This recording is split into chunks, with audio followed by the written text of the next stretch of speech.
Welcome back to yet another fun-filled and exciting episode of Namibia Beyond Borders. I am Nankali Kamanga, and today I will be taking you guys on an absolutely fun journey all the way in the Netherlands, Amsterdam. And today our guest is Caitlin Solomon. She will be taking us on her daily life. She'll be showing us, around, all of the fun places, telling us how her journey has been thus far. So let's not wait, let's get into the episode. My Zone presents My Zone Schools Esports Competition. Still possibilities. Round one, 3, 2, 1.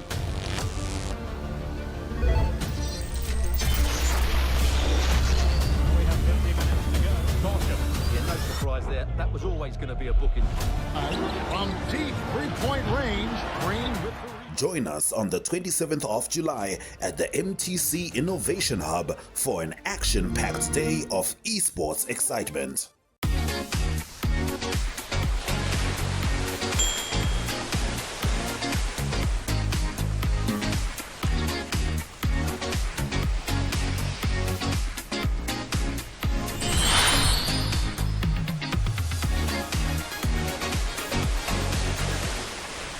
Hi viewers, my name is Caitlin Solomon and I'm excited to tell you a bit about myself.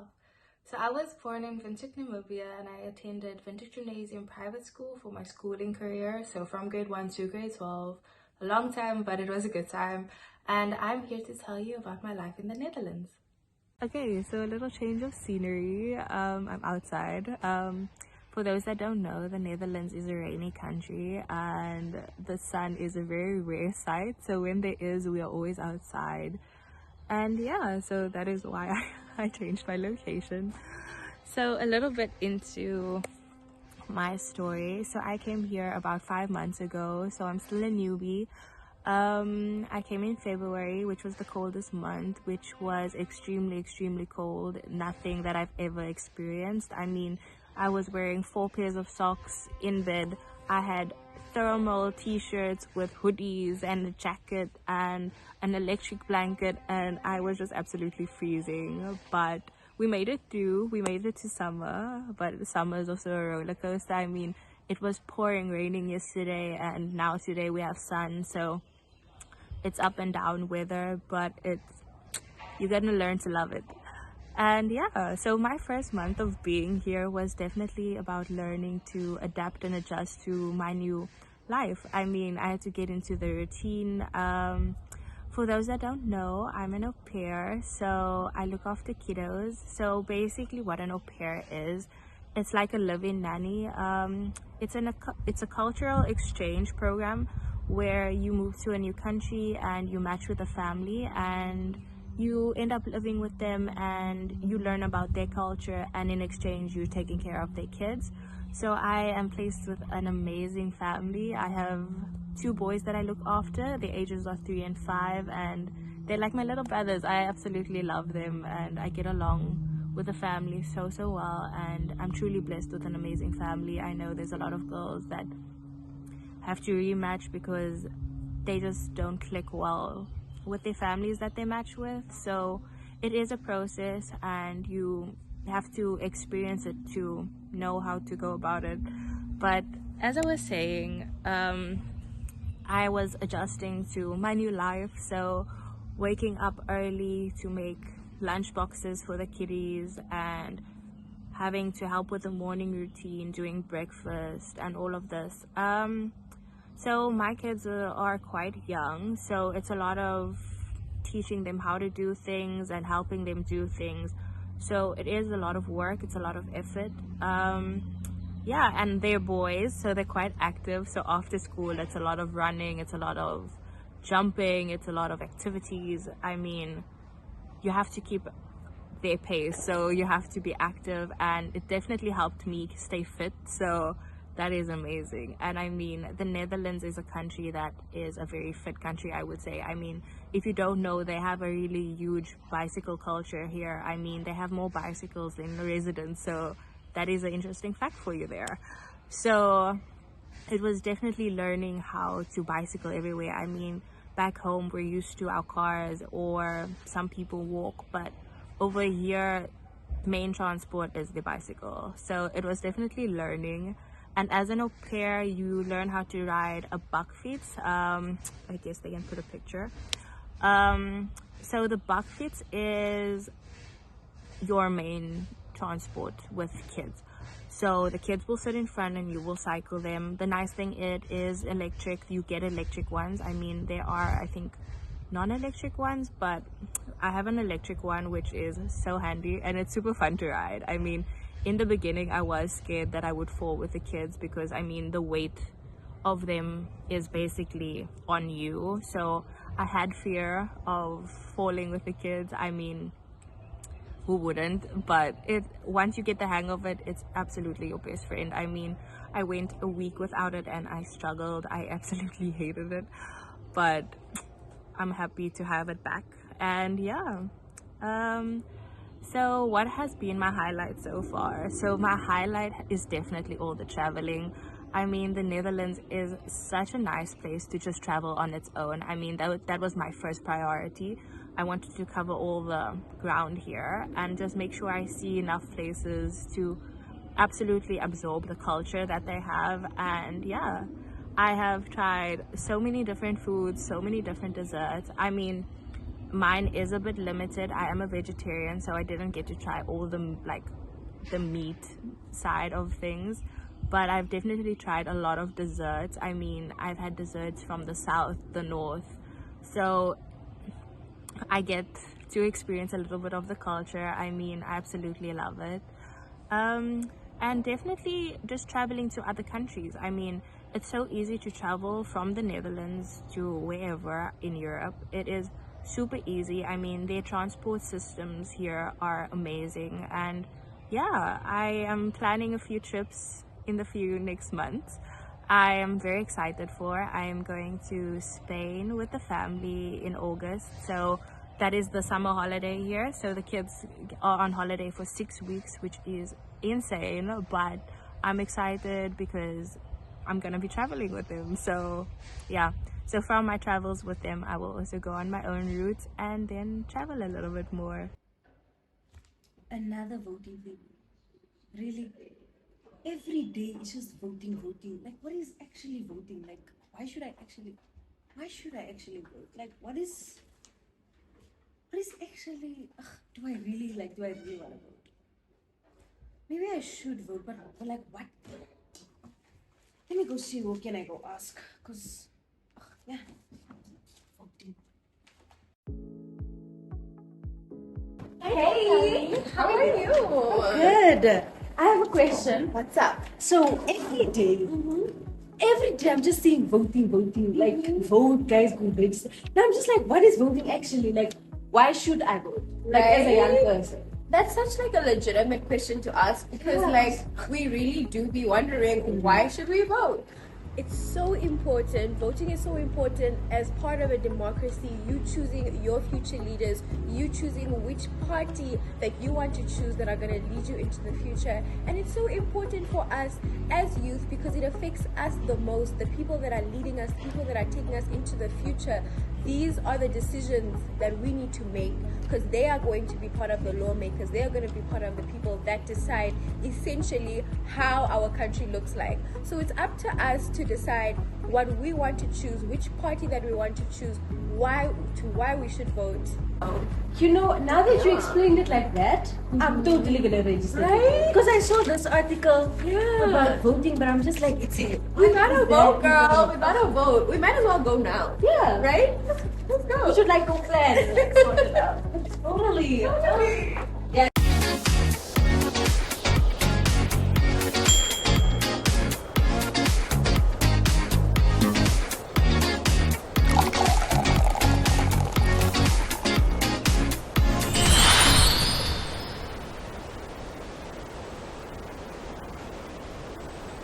Welcome back, viewers. My name is Zoe, and for today's Travel With Me segment, I'm taking you to the Victoria and Alfred waterfront here in Cape Town, South Africa. And as you can see behind me, it's a very misty and cold day, but I will be taking you through the beautiful stores that lie here at the waterfront, as well as here along the piers of Cape Town. So I hope you're ready.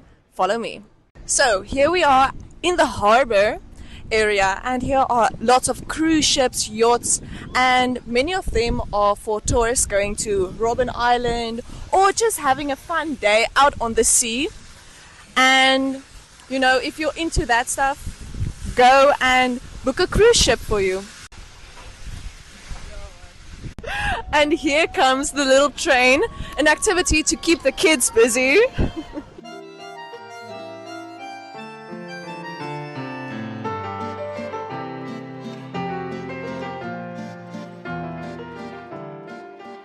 Okay, we are now in the watershed, just located from the main building of the waterfront, and here are many African crafts made by local artists and local people that are trying to make an income. They sell their arts here, and there are figurines, there are paintings and jewelry, even a variety of many different African crafts that you can find here.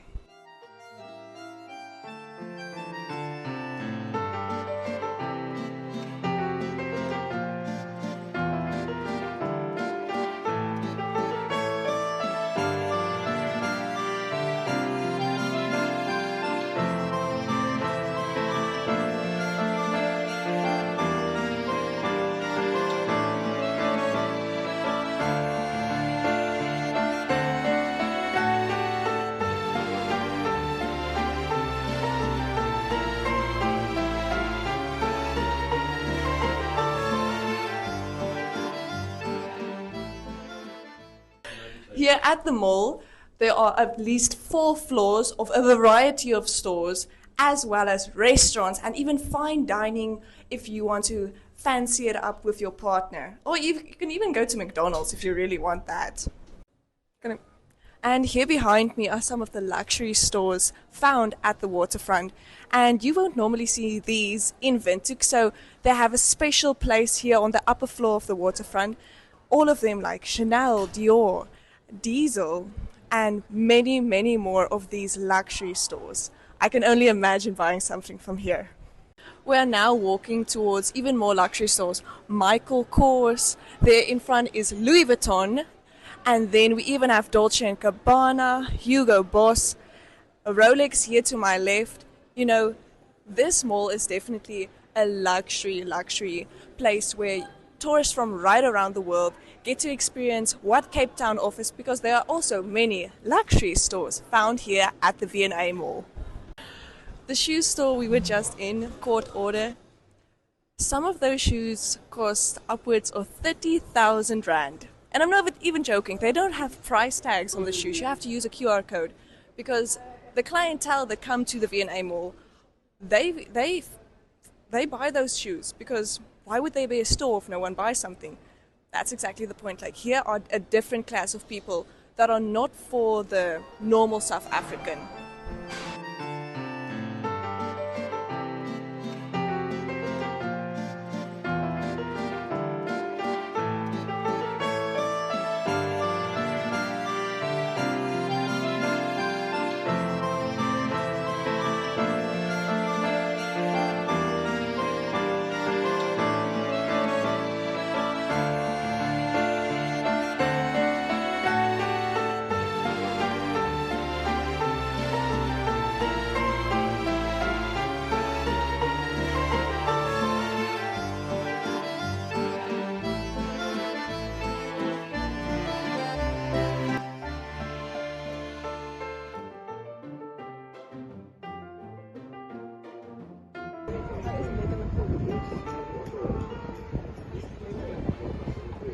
And here in Cape Town, you always have a fun time. But remember to stay safe and vigilant, because this is also in the city center, and you have to keep your belongings with you and always remain vigilant.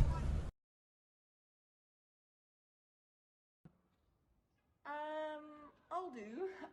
Can you maybe help me out? I'm writing an article and I need some help. Do you know how to spell exaggerate? Yes, I can help with that. Exaggerate. Exaggerate. And you would have known this if you watched Straight Talk. Straight Talk is the smart youth show where the mettle of primary school learners are tested in grueling spelling bees, and the arguments of high school learners will be challenged and dismantled in rigorous debate. This year we start off with an Afrikaans spelling bee season.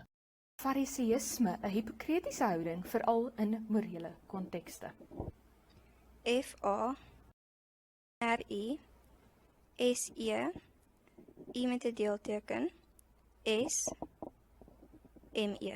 And later this year, we will assess the English spelling prowess of the learners. Next season, we will bring the burning political questions to schools all over the country for debate to show Namibia what the youth has to say.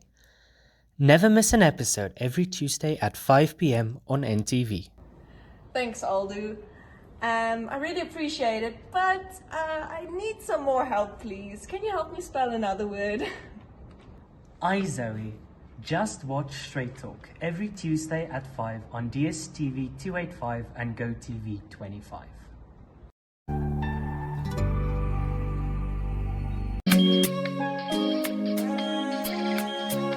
I studied medicine. I studied geology. I studied the Bachelor of Science. You start to heal people, touch patients, you touch lives, you save lives, you realize this is really what you want to do and you never get tired. Having graduated from the University of Namibia, I was able to open my own law firm and help people attend to their legal problems. Let's do the things that must be done and make it great. If you want to do it, just do it. That's what I wanted to do. So the sky is the limit. My unum, my pride.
Of the show where we share travel tips with you guys. But today I'm super excited to share my top 5 travel tips for when you go camping. Me personally, I love camping because I get to appreciate nature, whether it's camping by a river, by the ocean, in the desert, in the mountains, in the forest, wherever it might be. I get to enjoy the lovely scenery of whichever town, country, and place I am in. So today, I will be sharing 5 essential travel tips for when going camping. Let's go. Travel tip number 1. Always plan ahead. This goes with any other trip that you're planning on going. Planning ahead, make sure that you know where you're going, how to pack. You know, it's the foundation of every trip. You need to be sure that you're going on this date, how you're getting there, where you're gonna go sleep, how many tents you're packing. It sets the path for so many plannings for the rest of the trip. So that's travel tip number 1. Always plan ahead. Travel tip number 2. Pack smart. Make sure that when you're packing, you're not packing unnecessary things that you know you won't need. Because for camping, you know you need good hiking techies, good hiking sneakers, good boots if it's cold, some jackets, and some bathing suits for when you're camping by close by river source, whether it's the ocean or a river for when you want to cool down.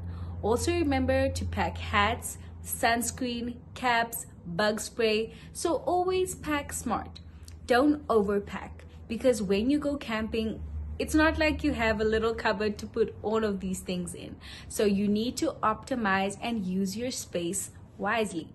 Don't go packing too many colorful, flashy, cool clothes that you'd wear out in the mall or going out. Make sure you pack gear, strong jackets, strong hoodies, strong t-shirts for when you go hiking or when you're just chilling by your tent, that when twigs scratch on you, it doesn't ruin your most expensive things. Travel tip number 3. Always stay safe. When you're choosing a camping site, always remember to check requirements, to check recommendations, to check everything. Make sure that you're staying at a spot where you know you will be safe. Make sure that you're not staying too close to any poisonous plants, because it's super dangerous. Make sure that you're not staying too close to the ocean or too close to a water source, because the tent can float away into the water. And we don't want that. So make sure that you're in a space where you know you'll be able to set up without disturbing nature, whether it be animals or trees or twigs or little shrubs. Make sure that you are always safe. Travel tip number 4, leave no trail behind. This goes by saying do not litter. Don't leave the area where you are camping in full of garbage. It does not look nice and it's not respectable to our environment. Always pick up after yourself. Always clean up after yourself. Make sure that you always clean up when you're done making food, when you're done having a fire, because we don't want to put our environment and all of the lovely animals that are staying in the forest or around that area in danger. So make sure when you're done setting up your tent that you pick up all of your equipments, whether it be some hammers, some sharp objects, so that you can also stay out of danger and so that everybody else that comes after you is fine as well. Always keep a trash bag beside you to pick up your dirt and throw it in there so that you can go throw it away at a place where you know it will not, swing around in the air and it won't make a mess. Travel tip number 5. Always stay hydrated and moisturize. Guys, pack your sunscreen, your creams, and always carry a water bottle with you. You don't want to be walking on your little hike and then all of a sudden you're dehydrated. Always take care of yourself, because when you go camping, it's not like there's a tap close by all the time. So always make sure that you pack enough liters of water that can keep you for the period of time that you're going to be camping. Always carry sunscreen, because you want to protect your skin from any sunburns. It's important that you apply your mosquito repellent, any other body moisturizer that will keep you safe from the environment and the conditions that you're under. So, those are all my top 5 travel tips for when you go camping. This really helps me when I go camping, because it ensures that I'm having fun while I'm safe, hydrated, and cozy, but also having a good time in the water if there is any close by. So I hope you guys really, really, really take these into consideration, and you guys will take my travel tips, share it with your friends, use it the next time you go camping, and let us know if these work for you. But I hope you guys enjoyed this segment, and I hope you guys travel safe. Hi there, I'm the host of What's Cooking in TV Namibia, and I'm here to invite you to catch us every Friday at 9 on GTV channel 285 and GoTV channel 25. And don't forget, we're also on YouTube. Wow, that was a super fun episode. You know, we got to see a bit of Windhoek. Since I'm standing at the I Love Windhoek side, we got to see a bit of the Netherlands, we got to see a bit of Cape Town, and it was such a fun-filled and exciting episode, like I said in the beginning. But I hope that you guys come back next time for the next episode. So see you next time on Namibia Beyond Borders.